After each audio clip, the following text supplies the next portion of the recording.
चलो जी, it is negatively charge. Example note करो जी कि नेगेटिवली चार्ज किहड़े-किहड़े हो सकते हैं। देखो जी ग्रुप 17 आ सकता है ਜਿਹੜਾ ਸਾਡੇ ਹੈਲੋਜਨ ਐਟਮ ਹੁੰਦੇ ਜਿਵੇਂ ਕਲੋਰੀਨ ਨੈਗੇਟਿਵ ਚਾਰਜ ਆ ਜਾਊਗਾ। ਉਸ ਤੋਂ ਬਾਅਦ ਬ੍ਰੋਮੀਨ ਇਹਦੇ ਵੀ ਨੈਗੇਟਿਵ ਚਾਰਜ ਆ ਜਾਊਗਾ। ਉਸ ਤੋਂ ਬਾਅਦ ਫਲੋਰੀਨ ਨੈਗੇਟਿਵ ਚਾਰਜ। ਉਸ ਤੋਂ ਬਾਅਦ ਹਾਈਡਰੋਕਸੀ OH ਨੈਗੇਟਿਵ। ਸਾਈਨੋ ਆ ਜਾਊਗਾ ਜੀ CH ਨੈਗੇਟਿਵ।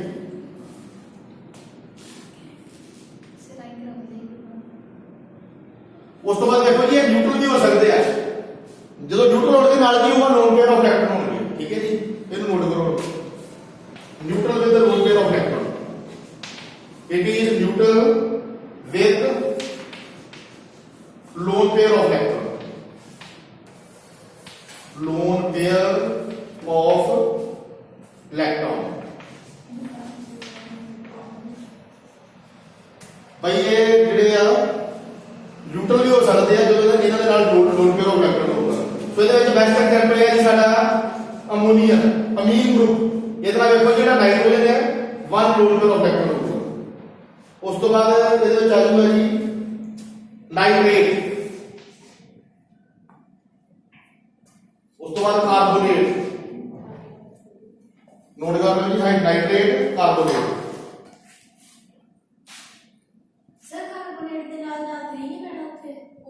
देखो मैं इधर लिख देता हूं नहीं सर ये कार्बन मोनोऑक्साइड भी बन जाता है बनता तो मोनोऑक्साइड ही है पर इधर ये तो इधर बुक में इधर लिखा है NO नाइट्रेट बोल देना और CO को कार्बोनेट बोल देना। चलो आगे देखो जी आगे में आ गया ये और क्यों हुआ जी लुईस एसिड होगा तो बेस होगा। सर ये बेस क्यों बेस है इलेक्ट्रॉन देते हैं। चलो जी इट इज लुईस बेस। तब लेके मैं समझी जब प्लस 1 नहीं मैं नहीं गलत लेके नहीं क्लास में लिखना है और कुड़ी ने जाके मैं समझता है गुड प्लस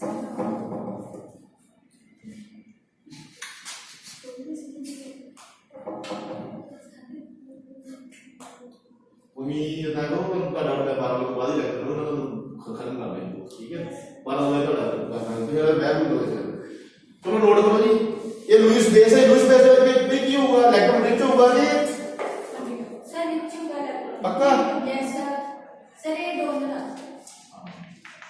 इलेक्ट्रॉन रिच होगा जी और एक जो डोनर होगा सेक्टर होगा डोनर और it is also known as nucleophile. इसको न्यूक्लियोफाइल भी बोल सकते हैं क्योंकि इलेक्ट्रॉन रिच है ना इस करके को न्यूक्लियोफाइल भी बोल सकते हैं। भैया इलेक्ट्रॉन रिच है इस करके को न्यूक्लियोफाइल भी बोल सकते हैं। ऑर्गेनिक केमिस्ट्री ये वर्ड पढ़े हैं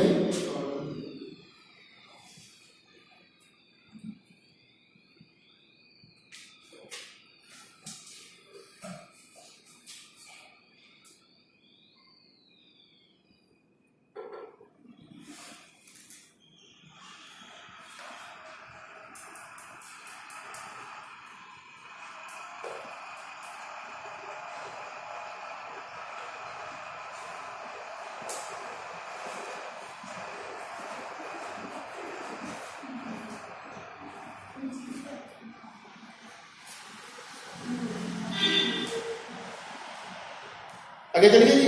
नेक्स्ट लेवल जी कोऑर्डिनेशन स्फीयर। ਜਿਹੜਾ ਕੋਆਰਡੀਨੇਸ਼ਨ ਸਫੀਅਰ ਹੈ ਉਹਨੂੰ ਅਸੀਂ ਕੋਆਰਡੀਨੇਸ਼ਨ ਐਂਟੀਟੀ ਵੀ ਕਹਿ ਸਕਦੇ ਹਾਂ ਕੋਆਰਡੀਨੇਸ਼ਨ ਸਫੀਅਰ ਵੀ ਕਹਿ ਸਕਦੇ ਹਾਂ। ਇਹਨੂੰ ਬਣਾ ਦਈਏ यस ਬਾਬਾ ਨੂੰ ਬਣਾ ਦਈਏ ਸਾਨੂੰ ਕਾਫੀ ਹੈ ਗਿਆ ਕਾਫੀ ਤੇ ਦੇਖਦਾ ਨਹੀਂ ਪਿਆ ਇਹ ਕਰਦਾ ਨਹੀਂ ਬੇਟਾ ਇੱਥੇ ਨਾਲ ਹੀ ਕੰਮ ਬੈਠਦਾ ਕਰੋ ਯਾਰ ਉਹ ਕਾਪੀ ਚੈੱਕ ਹੋਣੀਆਂ ਹੋਏ ਨਾ ਮੱਤ ਰੱਖਿਓ ਉਹਨੂੰ ਇਹ ਕਹਿੰਦਾ ਕਿ ਨਾਲ ਹੀ ਕੰਪਲੀਟ ਕਰ ਦਿਓ ਹੋ ਗਈ ਕੰਪਲੀਟ नहीं हुई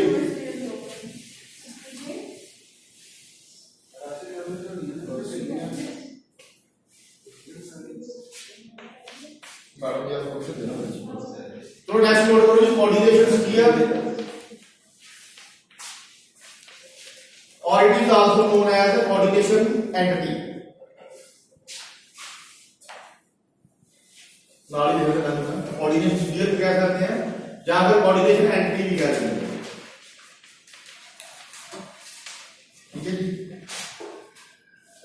कोऑर्डिनेशन स्फीयर का कोऑर्डिनेशन एंटिटी।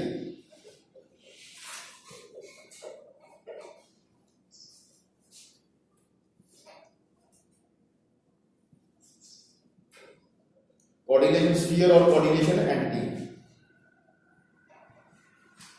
चलो जी ਇਹਦੇ ਵਿੱਚ ਹੁਣ ਆਪਾਂ ਤੁਹਾਨੂੰ ਦੱਸਦੇ ਹਾਂ ਕੋਆਰਡੀਨੇਸ਼ਨ ਸਫੀਅਰ ਕੀ ਹੁੰਦਾ। ਪਹਿਲਾਂ ਆਪਾਂ ਐਗਜ਼ਾਮਪਲ ਲੈ ਲਈਏ ਇੱਕ ਤੇ ਡੈਫੀਨੇਸ਼ਨ ਨੋਟ ਕਰਨੀ ਹੈ। ਫਿਰ ਡੈਫੀਨੇਸ਼ਨ ਨੋਟ ਕਰਨੀ ਹੈ ਜੀ। Determine, sir.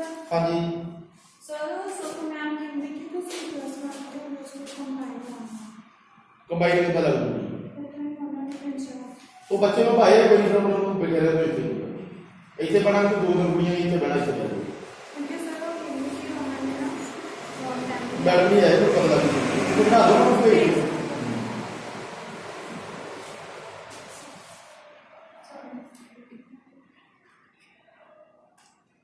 भैया डेफिनेशन नोट करनी कर सकते जी।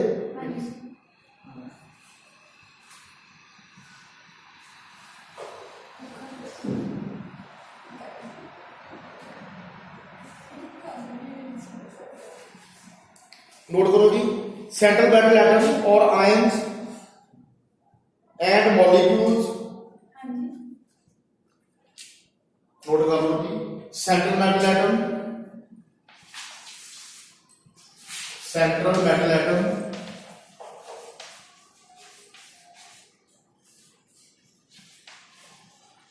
और ions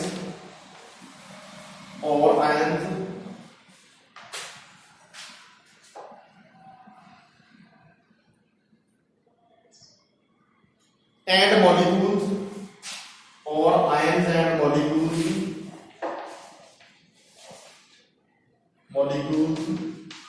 are bonded with the square bracket, are bonded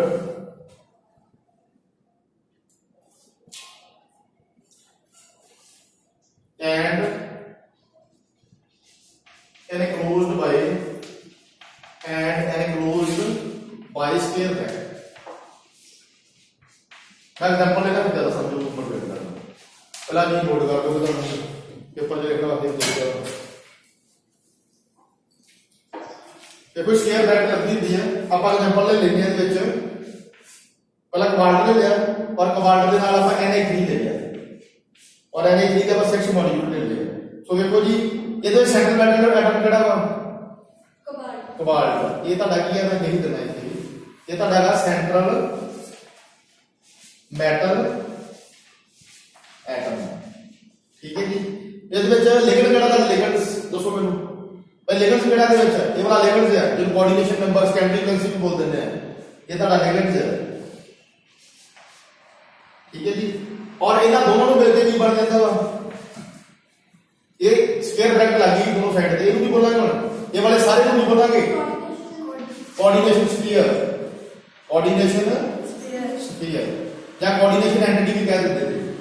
ठीक है जी या कोऑर्डिनेशन कॉम्प्लेक्स भी बुक ਦੇ ਵਿੱਚ ਲਿਖਿਆ ਹੋਊਗਾ कोऑर्डिनेशन कॉम्प्लेक्स ये तो बन गया कोऑर्डिनेशन स्फीयर। सो देखो ये बैलेंस कितना होगा ਇਹਨੂੰ बैलेंस करने वास्ते की करेंगे ਇਹਦੇ ਨਾਲ ਹੀ एक ਇਹੋ ਜਿਹਾ ਆयन ਬੌਂਡ ਕਰਾਂਗੇ ਜਿਹੜਾ ਆਇਓਨਾਈਜ਼ੇਬਲ ਹੋਵੇ ਜਿਵੇਂ ਕਿਹਦੀ ਗੱਲ ਕਰ ਸਕਦੇ ਕਲੋਰੀਨ ਦੀ ਗੱਲ ਕਰ ਸਕਦੇ। ਸੋ ਕਲੋਰੀਨ ਕਿਹੜਾ ਦੇ ਬਾਹਰ ਲੱਗਾ ਹੋਇਆ ਸਰ ਇਹਦਾ ਬ੍ਰੋਮੀਨ ਵਗੈਰਾ ਵੀ ਕਰ ਸਕਦੇ ਹਾਂ। ਹਾਂਜੀ ਜਿੱਦਾਂ ਕਲੋਰੀਨ ਬ੍ਰੋਮੀਨ ਉਹ ਵੀ ਨੈਗੇਟਿਵ ਹੁੰਦੇ ਹਾਂ। ਦੇਖੋ ਜੀ ਆਪਾਂ ਅਸੀਂ ਕੋਆਰਡੀਨੇਸ਼ਨ ਸਫੀਅਰ ਦੀ ਗੱਲ ਕਰਦੇ ਪਏ ਹਾਂ ਇਹਦੇ ਤੇ ਇਹਦਾ ਆਕਸੀਡੇਸ਼ਨ नंबर ਵੀ ਦਿੱਤਾ ਹੋਊਗਾ मान लो 3 पॉजिटिव देता होगा तो ऑक्सीडेशन नंबर सिर्फ इतना ही नोट करो सर फिर क्लोरीन नहीं होना करते हैं पढ़ वीडियो को मतलब स्टेप बाय स्टेप करेंगे ज्यादा बढ़िया हो समझ भी सारी हो। सो पहले तो ये गल कीती है कोऑर्डिनेशन स्फीयर दी ये ਤੁਹਾਡਾ ਸਾਰਾ ਕੋਆर्डिनेशन स्फीयर है ਜਦੋਂ ਇਹ ਇੱਕ ਤਾਂ ਸੈਂਟਰਲ ਮੈਟਲ ਐਟਮ ਹੈ ਨਾਲ ਉਹਦੇ ਕੀ ਹੈ ਜੀ ਅਦਰ ਮੋਲੀਕੂਲ ਹੈ ਅਦਰ ਆਇਨਸ ਹੈ ਉਹ ਬੌਂਡ ਹੈ ਉਹਦੇ ਨਾਲ ਕੋਆर्डिनेशन ਬੌਂਡ ਬਣਾਉਂਦਾ ਪਿਆ ਵਾ ਸਾਈਡ ਤੇ ਸਕੁਅਰ ਬ੍ਰੈਕਟ ਲੱਗੀ ਆ ਨਾਲ ਆਕਸੀਡੇਸ਼ਨ ਨੰਬਰ ਸ਼ੁਰੂ ਕਰਦਾ ਪਿਆ ਵਾ। ਸੋ ਇਹਨੂੰ ਮਿਲ ਕੇ ਕੀ ਬਣ ਜਾਂਦਾ ਵਾ ਕੋਆर्डिनेशन स्फीयर ਬਣ ਜਾਂਦਾ पूरा कोऑर्डिनेशन कंपाउंड भी बनाने पड़ेगा। सो देखो जी नेक्स्ट टाइप है जी इतने टाइप्स है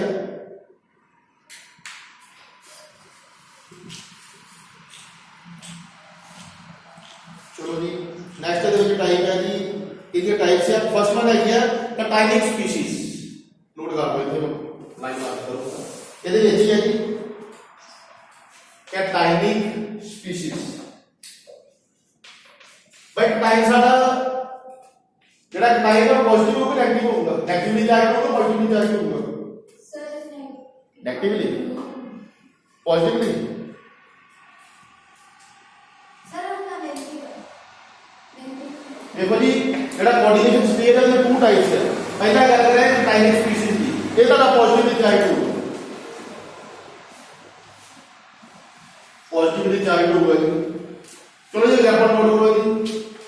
ਫਸਟ ਵਾਲਾ ਐਗਜ਼ਾਮਪਲ ਇਹ ਹੈ ਜਿਹੜੀ ਅੱਜ ਨੋਟ ਕੀਤੀ ਹੈ, ਕੀ ਹੈ ਜੀ ਕੋਬਾਲਟ ਨਾਲ ਦੇ Na3 ਹੈ ਔਰ 6 ਮੋਲੀਕਿਊਲ ਹੈ, ਔਰ ਇਹ ਸਾਡਾ ਬਣ ਗਿਆ ਜੀ, ਇਹ ਕੀ ਬਣ ਗਿਆ ਜੀ ਸਾਡਾ ਕਟਾਈਨਿਕ ਕੋਆਰਡੀਨੇਸ਼ਨ ਸਪੀਅਰ।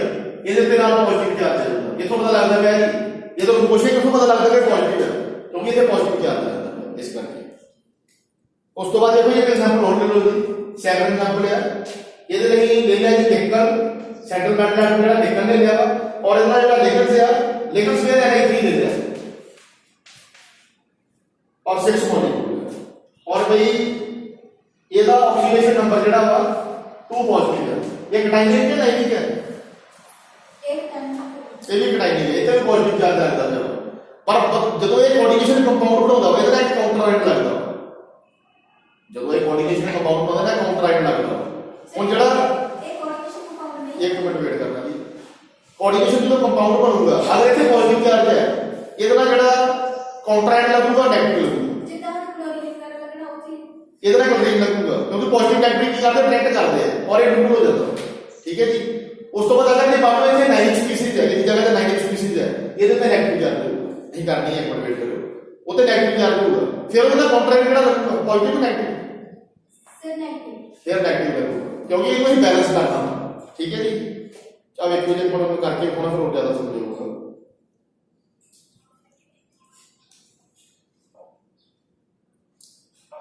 ਚਲੋ ਜੀ ਹੁਣ ਇਹਨੂੰ ਬੈਲੈਂਸ ਕਰਕੇ ਵੇਖੀਏ, ਇਹਦਾ ਪੂਰਾ ਕੋਆਰਡੀਨੇਸ਼ਨ ਕੰਪਾਊਂਡ ਬਣਾਓ। ਇਹ ਐਗਜ਼ਾਮਪਲ ਨੂੰ ਸੋਲਵ ਕਰੋਗੇ ਮੈਂ ਕਰ ਦਿੰਦਾ ਜੀ। ਦੇਖੋ ਜਿਹਦਾ ਕੋਆਰਡੀਨੇਸ਼ਨ ਕੰਪਾਊਂਡ ਬਣਾਵਾਂਗੇ ਪਹਿਲਾਂ ਦੇਖਦੇ ਨੋਟ ਕਰ ਲਓ, ਕੋਬਾਲਟ ਆ ਗਿਆ, Na3 ਆ ਗਿਆ, ਠੀਕ ਹੈ ਜੀ। और देखो ये तो 3 पॉजिटिव चार्ज है। और ये ना क्लोरीन के लगने कुछ नहीं, sir 3 negative to positive negative chlorine तो नेगेटिवली चार्ज होती है। ठीक है जी। कितने लगने का कहना नेगेटिव चार्ज होगा, यस सर ये बराबर बैलेंस होगा। नोट करो अगर ਤੁਹਾਡੀ ਕਟਾਈਨਿਕ ਸਪੀਸੀਜ਼ ਹੈ ਜਿਹੜਾ ਉਹਦਾ ਕਾਊਂਟਰਾਇਡ ਲੱਗਦਾ ਵਾ ਉਹ ਨੈਗੇਟਿਵ ਹੋਊਗਾ। ਸੋ ਇਹ ਜਿਹੜਾ ਕਾਊਂਟਰਾਇਡ ਹੈ ਵਿੱਚ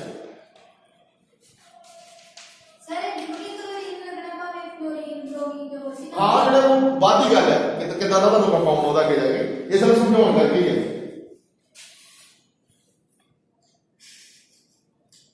भाई एक बार मैं फिर रिपीट कर देना वा ये ਤੁਹਾਡੀ ਕੋਆਰਡੀਨੇਸ਼ਨ ਸਪੀਅਰ ਦੇ ਵਿੱਚ ਕਿਹੜੀ ਸਪੀਸੀਜ਼ ਹੈ ਕਟਾਈਨਿਕ ਸਪੀਸੀਜ਼। ਕਟਾਈਨਿਕ ਵੀ ਪੋਜ਼ਿਟਿਵ ਚਾਰਜ ਹੈ। ਆ ਦੋ ਐਗਜ਼ਾਮਪਲ ਲਈ ਆ ਇਹ ਤੇ ਵੀ 3 ਪੋਜ਼ਿਟਿਵ ਚਾਰਜ ਹੈ, ਇਹ ਤੇ 2 ਪੋਜ਼ਿਟਿਵ ਚਾਰਜ ਹੈ। ਹੁਣ ਜਿਹੜਾ ਇਹਦਾ ਨਾਲ ਕਾਊਂਟਰਾਇਡ ਲੱਗੂਗਾ ਜਿਵੇਂ ਮੈਂ ਕੰਟਰੀਨ ਲਿਆ ਕਾਊਂਟਰਾਇਡ ਹੁੰਦਾ ਕਿਹੜਾ ਜੀ ਜਿਹੜਾ ਆਇਓਏ ਦੇ ਉੱਪਰ ਦੰਦੀ ਪ੍ਰਾਇਮਰੀ ਕਰੰਸੀ ਹੁੰਦੀ ਹੈ। ਸੋ ਇਹਦੇ ਨਾਲ ਹੀ ਕਲੋਰੀਨ ਲਾਇਆ ਸੋ ਜਿਹੜਾ ਕਲੋਰੀਨ ਹੈ ਉਹ ਕਰੂਗਾ ਇਹਨੂੰ ਬੈਲੈਂਸ ਕਰ ਦੂਗਾ। ਉਹ ਤੁਹਾਨੂੰ ਪਤਾ ਪੋਜ਼ਿਟਿਵ ਨੈਗੇਟਿਵ ਕਰਦੇ ਅਟਰੈਕਟ ਕਰਦੇ ਆ। ਸੋ ਇਹਦੇ ਵਿੱਚ ਉਹ ਚੀਜ਼ ਹੁੰਦੀ ਪਈ। ਸੋ ਇਹਦੇ ਵਿੱਚ ਕੀ ਹੈ ਜੀ ਜਿਹੜਾ ਕਲੋਰੀਨ ਹੈ ਉਹਨੇ ਜਿਹੜਾ ਚਾਰਜ ਹੈ ਖਤਮ ਕਰਤਾ ਮੀਨਸ 3 ਪੋਜ਼ਿਟਿਵ ਚਾਰਜ ਦੇ ਨਾਲ ਕੀ ਲਾ ਕੇ 3 ਕਲੋਰੀਨ ਲੱਗ ਗਈ। ਠੀਕ ਹੈ ਜੀ। ਸੋ ਇੱਕ ਐਗਜ਼ਾਮਪਲ ਆਪਾਂ ਹੋ ਰਹੇ ਇਹਦੇ ਵਿੱਚ ਇਹ ਨਿਕਲ ਵਾਲੀ ਲਵਾਂਗੇ। ਹੁਣ ਆਪਾਂ ਐਗਜ਼ਾਮਪਲ ਦੂਜੀ ਲਵਾਂਗੇ ਸਿਰਫ ਇੱਕ ਹੀ ਬਹੁਤ ਹੈ कितना जरूरी नहीं कहती ये तो मैं सिर्फ समझाने करके कीता लग सकदा कलोरीन मतलब लग सकदा। देखो जी सारे तो बोलदा नहीं सारे तो कोऑर्डिनेशन कंपाउंड बोलदा जो तो अलग कलोरीन में अटैच हो गया तो कोऑर्डिनेशन कंपाउंड बोलदा कोऑर्डिनेशन कॉम्प्लेक्स भी बोल सकते हैं। नेक्स्ट है जी ਇਹਦੇ ਵਿੱਚ नेक्स्ट ਆਊਗਾ अनायनिक स्पीशीज। अनायनिक स्पीशीज भाई ਜਿਹੜੀ 9 स्पीशीज है ਇਹਦੇ ਵਿੱਚ ਜਿਹੜਾ ਕੋਆਰਡੀਨੇਸ਼ਨ ਸਪੀਅਰ ਹੈ ਜਾਂ ਜਿਹੜੀ ਕੋਆਰਡੀਨੇਸ਼ਨ ਐਂਟੀਟੀ ਹੈ ਉਹ ਕਿਹੜੀ ਚਾਰਜ ਹੋਊਗੀ ਨੈਗੇਟਿਵਲੀ ਚਾਰਜ ਹੋਊਗੀ। ਨੋਟ ਕਰ ਲਓ ਜੀ ਇਹਦੇ ਵਿੱਚ ਜਿਹੜੀ ਤੁਹਾਡਾ ਜਿਹੜਾ ਕੋਆਰਡੀਨੇਸ਼ਨ ਸਪੀਅਰ ਹੈ ਉਹ ਨੈਗੇਟਿਵਲੀ ਚਾਰਜ ਹੋਊਗਾ। ਸੋ ਦੇਖੋ ਜੀ ਨੈਗੇਟਿਵਲੀ ਚਾਰਜ ਕਰਦਾ ਵਾ एग्जांपल ले लो और एग्जांपल तो तौर पे जो चार्ज भाई साडे कोल फर्स्ट एग्जांपल है सिल्वर और नाल CN का साइड ग्रुप लगा जी 2 और ये नाल नेगेटिव चार्ज और उसके बाद नेगेटिव एग्जांपल हो ले लेते हैं ये देखो जी आयरन है और आयरन के नाल साइड ग्रुप लगा और 6 से दे मॉलिक्यूल है और ये पे 4 नेगेटिव चार्ज 4 नेगेटिव चार्ज ਹੁਣ ਵੇਖੋ ਜੀ ਇਹਦਾ ਜਿਹੜਾ ਕੰਟਰਾਇਡ ਲੱਗੂਗਾ ਪੋਜ਼ਿਟਿਵ ਲੱਗੂਗਾ ਨੈਗੇਟਿਵ ਲੱਗੂਗਾ सर वो पॉजिटिव लगूगा ਕਿਉਂ ਪੋਜ਼ਿਟਿਵ ਲੱਗੂਗਾ ऊपर नेगेटिव आयन स्पीशीज होता पॉजिटिव नेगेटिव की करते कनेक्ट करते हैं ਇਹਨੂੰ ਟੋਟਲ ਕਰਨਾ ਹੁੰਦਾ ਚਲੋ ਜੀ ਅੱਗੇ ਨਾ ਇੱਕ ਐਗਜ਼ਾਮਪਲ ਕਰਕੇ ਵੇਖ ਲਓ ਸੋਲਵ ਕਰਕੇ ਵੇਖ ਲਓ ਫਿਰ ਇਹਨੂੰ ਸੋਲਵ ਕਰਾਂਗੇ ਜੀ ਆਪਣੇ ਦੇਖੋ ਇਹਦਾ ਅਗਰ ਆਪਾਂ ਪੋਜ਼ਿਟਿਵ ਕੋਈ ਕੰਟਰਾਇਡ ਲਾਉਣਾ ਤਾਂ ਕਿੰਨੇ ਮੋਲੀਕੂਲ ਹੋਊਗਾ ਉਹਦੇ सर वो पहले वाले च 1 हां जी ਕਿਉਂਕਿ 1 ਹੀ ਹੈ ਇਹਦੇ ਵਿੱਚ चलो ਇਹਨੂੰ ਕਰੋ ਫਿਰ ਇਹਨੂੰ ਸੋਲਵ ਕਰਨਾ ਕਰੇ ਇਹਦਾ ਕੀ ਆ ਜਾਊਗਾ ਜੋ ਕੰਟਰਾਇਡ ਜਿਹੜਾ ਲੱਗੂਗਾ K4 ਆਸ਼ਰ ਕਰ ਦੂਗਾ और नाल क्या आ गया Fe साइटो भैया चार्ज लगूगा हां जी नहीं होंगे क्यों जी तुम दसो बड़ा चार्ज लगू सर नहीं लगूगा चलो जी क्योंकि ये इतना न्यूट्रल हो गया मैंने कैसे तो कैंसिल आउट करता चलो जी ये की बन गया कोऑर्डिनेशन कंपाउंड बन गया केड़े केस दे विच अनाइनिक दे विच ठीक है जी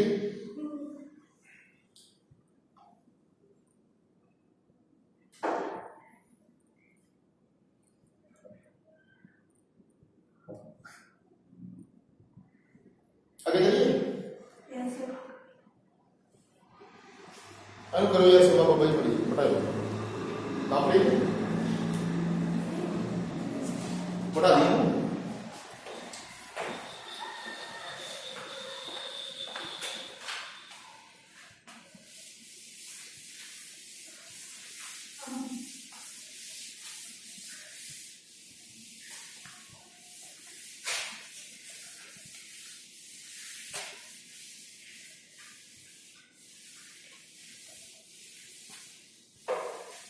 सर साढ़े सर्किट हां जी सर साढ़े सर्किट है सर्किट ना तो नहीं सेम है और समझी जो करते नहीं ना ये नहीं समझते तो फिर मैं नहीं करता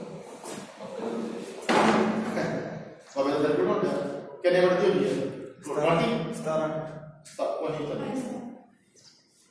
नेक्स्ट नोट करो ये लिगेंड्स वेरी वेरी इंपॉर्टेंट है ये भाई लिगेंड को और भी बोल सकते हैं मैं तो बड़ी बात बता सकता हूं लिगेंड को और भी बोल सकते हैं सेकेंडरी वैल्यूज बोल सकते हो और कोऑर्डिनेशन नंबर ठीक है डेफिनेशन नोट कर लो एन एटम्स और मॉलिक्यूल्स और आयंस कोई भी कह सकते हैं मॉलिक्यूल्स और ions which is capable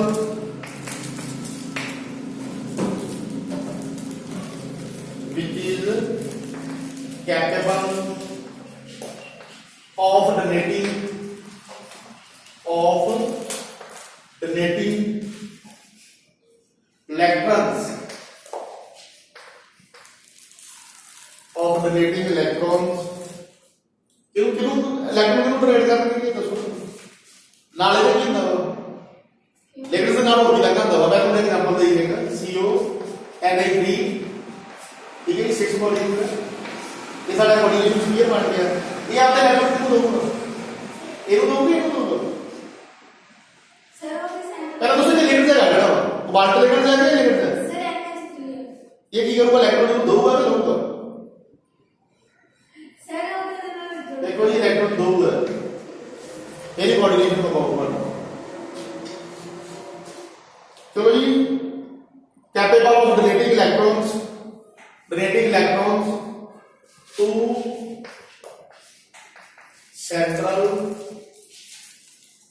to central again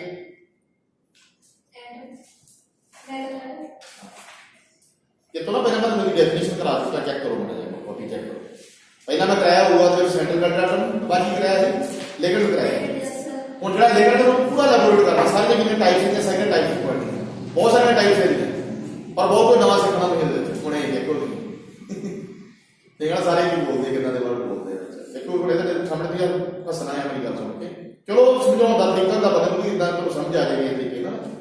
चलो जी ये की करता पिया वा कि कर वैसे कैपेबल होता जी जेड़ा लिगेंड्स है वो अपने इलेक्ट्रॉन सेंट्रल मेटल एटम को की करता वा ड्रेन करता वा। ठीक है जी कह सकते हैं डोनर होता वा ये की होता वा डोनर ये की होगा एक्सेप्टर।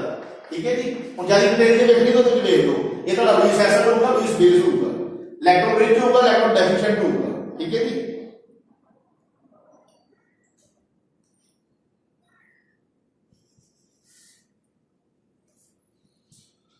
चलो जी donating electrons to central metal atom central metal atom atom को आयन भी ले सकते हैं एटम को आयन भी ले सकते बुक में जो आयन लिखा होगा तो दिक्कत नहीं and to form a even of value बल्कि की बना देंगे कंपाउंड बना देंगे जैसे ना कॉन्ट्रैक्ट करके फिर कोऑर्डिनेशन को बहुत पूरा कंप्लीट होगा कोऑर्डिनेशन बॉन्ड नो बॉन्डिंग हो चुकी है बच्चा to form a coordination bond. चलो जी इज नोन एज लिगेंड्स ਇਹਦੇ ਵਿੱਚ ਕੀ ਹੈ ਕਿ ਜਿਹੜਾ ਵੀ ਸਾਡਾ ਲਿਗੇਂਡਸ ਹੈ ਤੇ ਜਿਹੜਾ ਵੀ ਸਾਡਾ ਉਹ ਵਾਲਾ ਮੋਲੀਕੂਲ ਹੈ ਜਿਹੜਾ ਡੋਨਰ ਹੈ ਉਹ ਆਪਦੇ ਇਲੈਕਟ੍ਰੋਨ ਦੀ ਕੋਸ਼ਿਸ਼ ਸ਼ੇਅਰ ਕਿਤਨਾ ਸ਼ੇਅਰ ਕਰਦਾ ਵਾ ਸੈਂਟਰਲ ਮੈਟਲ ਐਟਮ ਦੇ ਨਾਲ ਔਰ ਮਿਲ ਕੇ ਕੀ ਬਣਾ ਦਿੰਦੇ ਆ कोऑर्डिनेशन में बॉन्ड बना देते हैं। ठीक है जी और तो बाकी डिटेल में दस ही दी है को डोनर होता है वो फैक्टर होता है वो लुईस एसिड होता है न्यूक्लियोफाइल होता है वो जेड़ा सॉरी जेड़ा लुईस एसिड है इलेक्ट्रॉन डेफिशिएंट होगा लुईस बेस जेड़ा वा इलेक्ट्रॉन रिच होगा और न्यूक्लियोफाइल होगा। ठीक है जी अगर टाइप्स देखो तो फर्स्ट वन टाइप्स है जी नोट कर लो types of ligands very very important है जी ये बना लो एक तो छोटे नंबर का क्वेश्चन होगा टाइप्स ऑफ लिगेंड्स को काफी कोई देखो सीखना। फर्स्ट वन देखो जी फर्स्ट वन टाइप है यूनिडेट और मोनोडेंडेट लिगेंड्स यूनिडेंडेट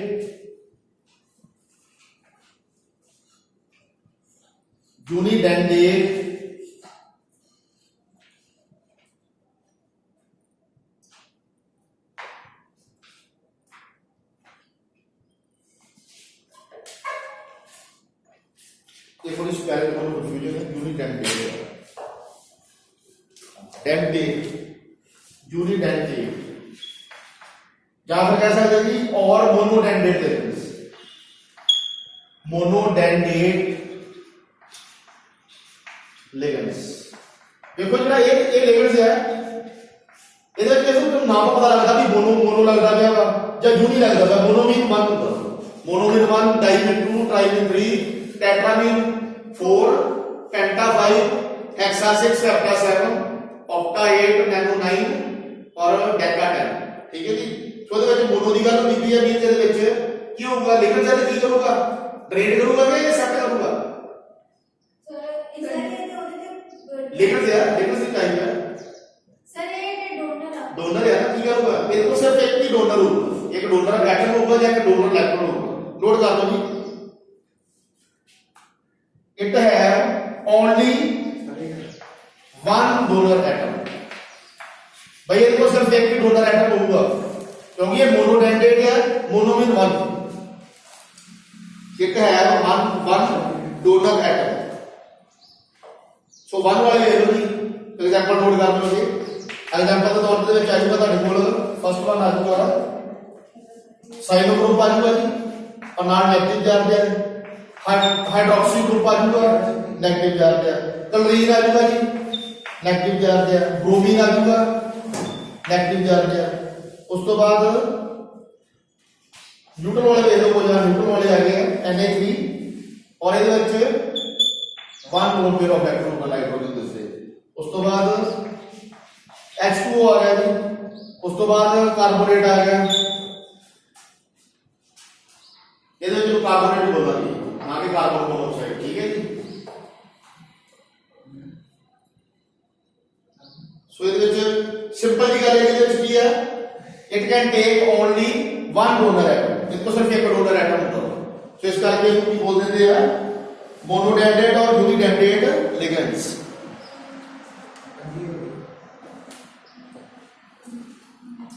ਨੈਕਸਟ ਸੈਕੰਡ ਟਾਈਪ ਹੈ ਜੀ ਇੱਥੇ ਨਾਲ ਹੀ ਨੋਟ ਕਰ ਦੇਣਾ ਸੈਕੰਡ ਦੇ ਵਿੱਚ ਆ ਗਿਆ ਜੀ ਡਾਈਡੈਂਡੇਟ ਲਿਗੈਂਡਸ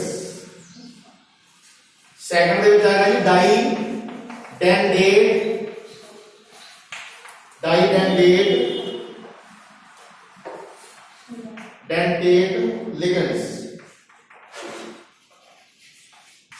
डाइडेंटेट लिगेंड्स हाँ जी और तुम दसो ये डाई लगता है कितने होंगे की होंगे टू डोनर एटम के रिसेप्टर नोट कर लो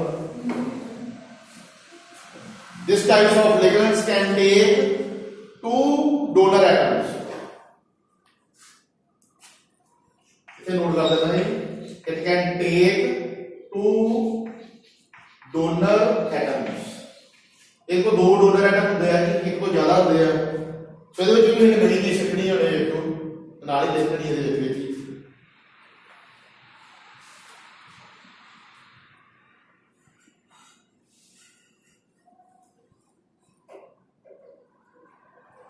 ਕਰ ਦਈਏ ਜੀ ਸ਼ੁਰੂ ਸੋ ਇਹਦੇ ਵਿੱਚ ਟਾਈਪ ਆ ਗਈ ਜੀ ਤੁਹਾਡੀ ਫਸਟ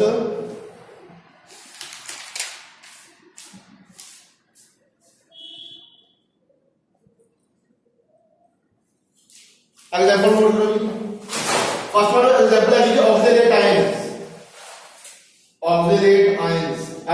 भी दे दी मतलब ओ डबल बॉन्ड सी आ जाऊंगा इथे भी ऑक्सीजन डबल बॉन्ड सी आ जाऊंगा और इथे सिंगल बॉन्ड ऑक्सीजन नाल नेगेटिव चार्ज इथे भी सिंगल बॉन्ड ऑक्सीजन नाल नेगेटिव चार्ज सो ਇਹਨੂੰ ਕੀ ਬੋਲਾਂਗੇ ਇਹਦੇ ਵਿੱਚ ਕਾਰਬਨ ਜਿਹੜਾ ਵਾ ਆਪਸ ਵਿੱਚ ਬੌਂਡ ਹੋਊਗਾ ਜੀ शुरू बोलेंगे ऑक्सीडेट आयंस एग्जांपल है जी ऑक्सीडेट आयंस देखो जी ਹੁਣ ਇਹਦੇ ਵਿੱਚ ਬੌਂਡਿੰਗ ਕਿੱਥੋਂ ਹੋਊਗੀ ਕੋਆਰਡੀਨੇਸ਼ਨ ਬੌਂਡ ਕਿੱਥੋਂ ਬਣੂਗਾ ਜਦੋਂ ਵਿੱਚ ਦੇਖੋ ਜਿੱਥੇ ਇਹ ਨੈਗੇਟਿਵ ਚਾਰਜ ਹੈ ਨਾ ਤਾਂ ਉਹਦਾ ਨੈਗੇਟਿਵ ਪੋਜ਼ਿਟਿਵ ਕੀ ਕਰਨਗੇ ਅਟਰੈਕਟ ਕਰਨਗੇ ਸੋ ਇਹਦੇ ਵਿੱਚ ਜਿਹੜੀ ਆਪਣੀ ਕੋਆਰਡੀਨੇਸ਼ਨ ਬੌਂਡਿੰਗ ਹੋਊਗੀ ਇਹ ਕਿੱਥੋਂ ਹੋਊਗੀ ये कितों होगी जी ये तो होगी ठीक है जी चलो एक चीज ये सीख ली थी लेकिन फोर में एक पहला एग्जांपल लेना उसके बाद ये चीज आता हूं करता ज्यादा चलो नेक्स्ट एक एग्जांपल और नाल ही आपको ये ताली फर्स्ट एग्जांपल ये ਵਿੱਚ एक मैं इसे कर देता हूं नेक्स्ट एग्जांपल है ये जी एथाइलिन डायमीन या कह सकते हैं इथेन 1 2 डायमीन ਇਹ ਪੜ੍ਹਨੀਆਂ ਚੀਜ਼ਾਂ ਸਾਰੀਆਂ ਟੈਨਸ਼ਨ ਨਾਲ ਨੈਕਸਟ ਚੈਪਟਰ ਹੀ ਹੋਣਾ ਦੇ ਵਿੱਚ ਉਹਦੇ ਵਿੱਚ ਸਾਰਾ ਪੜ੍ਹਨਾ ਲੈਂਗੁਏਜ ਦੇ ਵਿੱਚ ਸੋ ਇਹਦੇ ਵਿੱਚ ਇਹਨਾਂ ਨੂੰ ਨੋਟ ਕਰ ਲਓ ਥਾਈਲਿਨ ਡਾਇਮੀਨ ਦੇਖੋ ਜੀ ਜਦੋਂ ਇਹਨੂੰ ਪੇਪਰ ਦੇ ਵਿੱਚ ਲਿਖਾਂਗੇ ਨਾ ਆਕਸੀਡੇਟ ਆਇਨ ਨੂੰ OX ਲਿਖਾਂਗੇ ਉਹਦਾ ਪ੍ਰੀਫਿਕਸ ਇਹਦਾ ਲਵਾਂਗੇ ਸਰ ਹੁਣ ਇਹਦੇ ਨਾਲ ਐਗਰੀਮੈਂਟ ਕਰਾਂਗੇ ਲਿਖਦੇ ਨੋਟ ਰੱਖੋ ਜੀ ਜਦੋਂ ਵੀ ਅਸੀਂ ਗਾਂ ਜਾ ਕੇ ਇਹ ਵਾਲਾ ਆਇਨ ਜਿਹੜਾ ਪੜਾਂਗੇ ਤੇ ਨੇਮਿੰਗ ਕਰਾਂਗੇ ਸਿਰਫ ਇੱਕ ਵਾਰ ਨਹੀਂ ਲਿਖਾਂਗੇ ਸਿਰਫ OX ਲਿਖਾਂਗੇ ਉਹ ਤੁਹਾਨੂੰ ਪਤਾ ਲੱਗ ਜੂਗਾ ਇਹਦੇ ਵਿੱਚ ਆਕਸੀਡੇਟ ਆਇਨ ਜਿਹੜਾ ਵਾ ਯੂਜ਼ ਹੁੰਦਾ ਹੈ ਨੈਕਸਟ ਵੇਖਣਾ ਜੀ ਕਿ एग्जांपल बी है सो इसमें आ गया CH2 सिंगल बॉन्ड CH2 और इसके नाल आ गया जी NH2 और इथे भी आ गया जी NH2 तो जेड़ा पर NH2 आ बिल्कुल लोन पेयर और फैक्टर होता क्योंकि ये न्यूट्रल दे विच होता देखो जी ਇਹਦੇ ਵਿੱਚ ਇਹਦਾ ਨਾਮ ਨੋਟ ਕਰ ਲਓ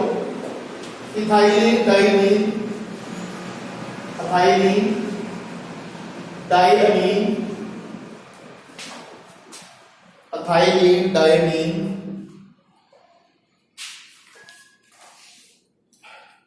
ये तो जो इथाइलिन है जी और ये वाला तो डायमीन है दो वाले डायमीन है देखो जी इतने कोऑर्डिनेशन बॉन्डिंग कितों होगी कौन कोऑर्डिनेशन बॉन्डिंग करूंगा